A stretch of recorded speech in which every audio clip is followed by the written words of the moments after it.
परीक्षा परिणाम पहले से बेहतर रहा है। इसलिए मैं शिक्षा विभाग की टीम को, माननीय शिक्षक गणों को, शिक्षक बंधु और भगिनियों को और हमारे प्रबंधन है और माध्यमिक शिक्षा बोर्ड है उसको बधाई देना चाहता हूं, क्योंकि निरंतर परीक्षा परिणाम बढ़ रहा है। और जो जिन बच्चों के परीक्षा परिणाम बहुत अच्छे रहे हैं उनको बधाई देता हूं, लेकिन जिनके परीक्षा परिणाम न्यून रहे हैं या पास नहीं हो पाए हैं उनको भी निराश होने की जरूरत नहीं है। अगली बार मेहनत करेंगे तो भी अच्छे नंबरों से आगे आएंगे, पास होंगे, इसलिए निराशा का भाव लाने की जरूरत नहीं है।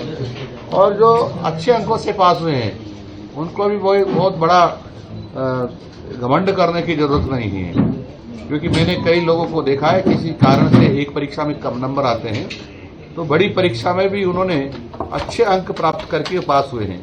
मैंने कई थर्ड डिवीजन स्टूडेंट्स को ऐसा देखा है जो आईएएस की परीक्षा में पास हुए हैं। इसलिए सभी बच्चों से मेरा आग्रह रहेगा, चिंता करने की जरूरत नहीं है, असफलता में ही सफलता छिपी हुई है। इसलिए आप सब लोग अगले वर्ष की तैयारी करें और मैं सभी छात्रों के लिए उनके उज्जवल भविष्य की कामना करता हूं।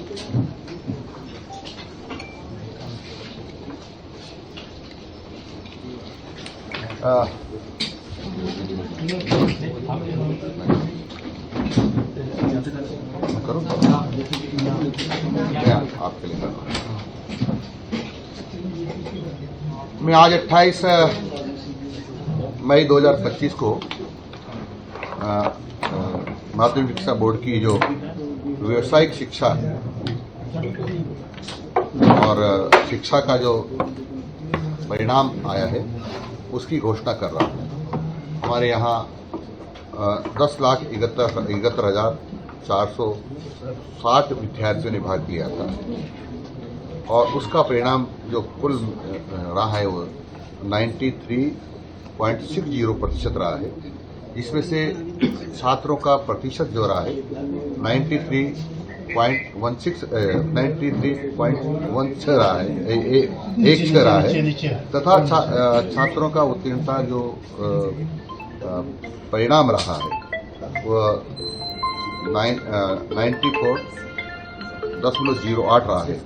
माध्यमिक व्यावसायिक परीक्षा में 5,75,554 छात्रों में से 2,69,141 छात्र और 5,18,632 छात्राओं में से 2,77,229 छात्राएं प्रथम श्रेणी में पास हुई हैं। प्रवेशिका परीक्षा परिणाम 2025 का, जिसमें 7,099 छात्राएं परीक्षा में शामिल हुई थी और उसमें से 83.67% इनका परिणाम रहा है। इसमें से छात्रों का जो परिणाम है वह 82.01 तथा छात्रों का पास होने का जो प्रतिशत है वो 85.03 रहा है। और इसी प्रकार से प्रवेशिका परीक्षा में 3,310 छात्राओं में से 643 छात्र और 4,006 छात्राओं में से 974 छात्राएं प्रथम श्रेणी में पास हुई हैं।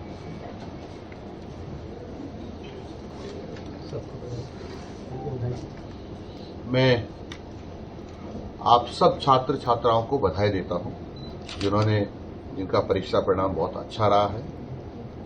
लेकिन जो बच्चे पास नहीं हो पाए या जो ऐसा समझते हैं कि मेरा परीक्षा परिणाम अपेक्षा के अनुरूप नहीं है, उनको भी चिंता करने की जरूरत नहीं है। आपकी बार बहुत अच्छी पढ़ाई करना, आपका बहुत अच्छा परिणाम रहेगा। निराश होने की जरूरत नहीं, क्योंकि मैंने कई ऐसे लोगों को देखा है जिन्होंने सेकेंडरी, सीनियर सेकेंडरी में थर्ड डिवीजन से पास हुए हैं, लेकिन आगे जाकर के अच्छे अंक प्राप्त किए हैं और यूपीएससी की जो परीक्षाएं दी है, आईएएस की परीक्षा जिसको हम कहते हैं, उसमें उन्होंने कई लोगों ने तो फर्स्ट बार में, कुछ ने सेकंड बार में और उत्तीर्ण हुए हैं।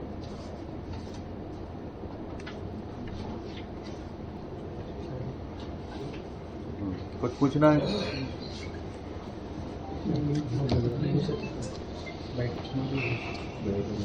इस बार जो रिजल्ट जारी हुए हैं पिछले ये 13 साल से सर्वाधिक रिजल्ट है। क्या इसमें इजी मार्किंग का रहा है कहीं न कहीं, या मार्किंग को कुछ अलग से किया गया है? किस तरह की बोर्ड की ये तैयारी थी, या किस तरह का टारगेट शुरू किया था? देखो, वो प्रश्न पूछने तो उनका चेहरा भी दिखता रहना चाहिए, थोड़ा सा हटा लो या इधर प्रवीण देखो, इसमें हमारे प्रबंधन का भी महत्वपूर्ण योगदान है।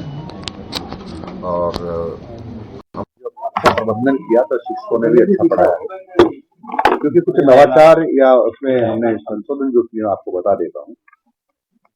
हमने सबसे पहले तो ये कहा कि जो विद्यालय में अध्यापक किसी धार्मिक कार्य को लेकर गायब हो जाते, जैसे कि गुरु जी की पूजा करने के नाम पर जा रहा हूँ, बालाजी की पूजा करने के नाम पर जा रहा हूँ, नमाज पढ़ने के नाम पर निकल जा रहा हूँ, तो कोई टोकता नहीं था। इसलिए नहीं टोकता था कि कोई नाराज होंगे, भाई तुम पूजा पाठ करने में भी नमाज पढ़ने में भी टोकते हो, तो उस पर हमने पाबंदी लगाई है कि कोई भी स्कूल समय में स्कूल नहीं छोड़ेगा, केवल शैक्षिक कार्य ही कराएगा। एक तो ये किया है। दूसरा, हमने कहा कि जो 100 अंकों का जो हमारा प्रश्न पत्र होता है, उसमें 20 नंबर हमारे जो सत्रांक के होते हैं वो शिक्षक देते हैं। वो शिक्षक अपने हिसाब से देते हैं। जैसे हमने देखा कि अभी तक का जो मैंने देखा है, जितना देखा है 18, 19, 20 इतना तक अंक देते हैं, यानी सर्वाधिक अंक देते हैं। इधर 80 में से 13 नंबर आते हैं तो बच्चे पास हो जाते हैं। तो हमने शिक्षकों को कहा कि ये कोई परीक्षा परिणाम अच्छा नहीं है कि आप इसको भी आप 100% पढ़ दो। तो हमने कहा कि सत्रांक तो आप चाहे जो दो, लेकिन जितना प्रतिशत आपने सत्रांक दिया है उसका आधा प्रतिशत, यानी आपने 20 में से 20 दे दिया तो इधर 80 बचे, उसमें से 40 नंबर लाना जरूरी है। नहीं तो छात्र को तो पास कर देंगे, लेकिन हम जो हमारे अध्यापक जी हैं उनको फेल कर देंगे। और इसके मारे भी उन सब लोगों ने सारे अपना आलस से छोड़ करके और पढ़ाई में ध्यान लगाया है। उसका भी हमको बहुत बड़ा लाभ मिला है। हमने अध्यापकों को यह भी कहा कि जिस विषय को पढ़ाते हो आप, यानी जिस पाठ को पढ़ाने वाले हो, उसको आप घर पढ़ कर के आओ, ताकि आप विद्यार्थियों की शंका का समाधान ठीक तरह से कर पाओगे। उसका भी लाभ मिला है।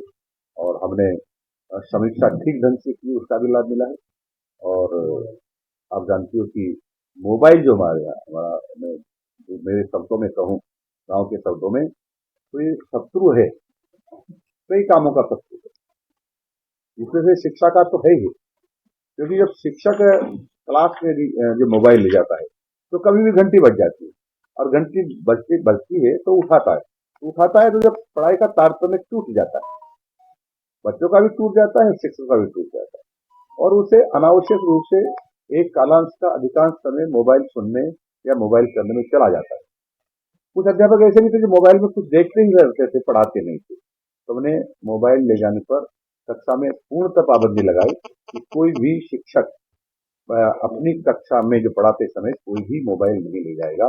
उसके कारण भी बच्चों को जो पढ़ने का समय ज्यादा मिला है, शिक्षक को पढ़ाने का समय ज्यादा मिला है, उसका भी लाभ विद्यार्थियों को हुआ है। और इसके कारण से परीक्षा परिणाम बेहतर रहे हैं, क्योंकि हम लगातार इस बात की समीक्षा करते रहे हैं।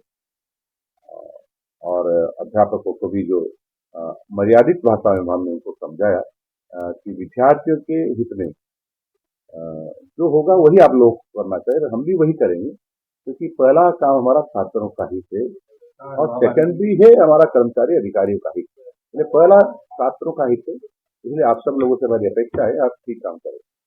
दूसरा ये भी था कि शिक्षकों की 4-5 साल से लगातार ये मांग थी कि हमारा प्रमोशन करिए, लेकिन पूर्ववर्ती सरकार ने अधिकांश का हुआ कि प्रमोशन किए ही नहीं।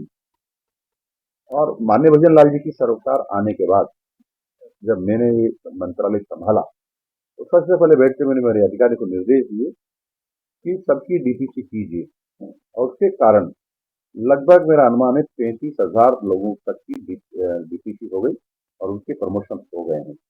और कुछ दिनों में हम 21,000 के आसपास और शिक्षकों के प्रमोशन करने वाले हैं। उससे भी वो खुश थे, संतुष्ट थे, और इसलिए उन्होंने अपना पढ़ाई में मन लगाया, और उसका भी एक परिणाम है।